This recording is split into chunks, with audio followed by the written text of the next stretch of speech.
when you're learning your first notes, it's really important to make sure your fingers seal in the tone holes.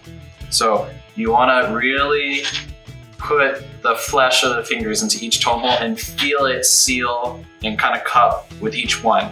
Or else if it's just a little loose and you have some tone hole showing, you're going to get a squeak. So if you're squeaking, check that first. Something else that's easy too, especially if it's in the left or even this right hand, if you start squeaking and your fingers are covering the tone holes, make sure the bridge key is adjusted. So the bridge right here is supposed to go over, and you're going to want to move it left or right so that to make sure that this pad right here seals when you put down your fingers.